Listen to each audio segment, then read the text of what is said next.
l'expansion économique de l'Occident. À partir du XIe siècle, l'Occident connaît une forte croissance démographique, c'est-à-dire que la population y augmente. Cette croissance est liée au dynamisme des campagnes, les nombreux défrichements donnent plus d'espace aux cultures et des progrès techniques sont réalisés. Mécaniquement, les productions agricoles augmentent. Pour nourrir une population européenne de plus en plus importante, les échanges entre les différentes régions d'Europe s'intensifient. Ce sont les villes et les ports qui bénéficient le plus de ces échanges.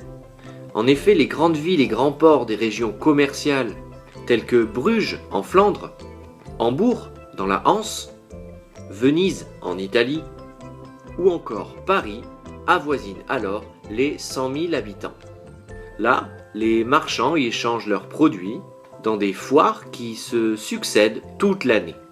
On y voit des produits venus de toute l'Europe. Bois, fourrure, poissons et blé, laine et tissus du nord de l'Europe côtoient la soie, les épices et d'autres produits importés d'Orient par les marchands italiens.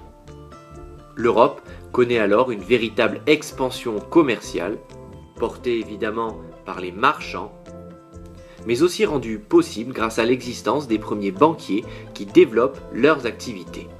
Ils gardent l'argent des marchands, changent les différentes monnaies, réalisent des prêts et des transferts d'argent. De grandes familles de banquiers, comme celle des Médicis, ont ainsi des représentants dans plusieurs villes d'Europe. Pour s'adapter au dynamisme du commerce, à la croissance démographique, les villes européennes se transforment. Ainsi, des faubourgs se développent au-delà des remparts, alors que de nouvelles fortifications voient le jour. La ville grandit, ses activités et ses populations évoluent. Ainsi, les universités apparaissent à Paris ou à Bologne et participent au développement de la vie intellectuelle. Les artisans de même métier, quant à eux, se regroupent dans des corporations et dans les mêmes rues. Les marchands les plus riches s'organisent parfois en grandes associations.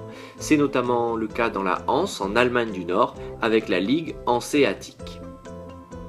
La société féodale évolue, à tel point que dans certaines villes comme Bruges et en Italie du Nord, des habitants se libèrent de l'emprise du seigneur et obtiennent des libertés inscrites dans des chartes. Ces habitants d'un genre nouveau, qui sont ni clercs, ni nobles, ni paysans, on les appelle les bourgeois et ils gèrent les affaires de la ville et font construire des bâtiments qui symbolisent leur nouvelle liberté.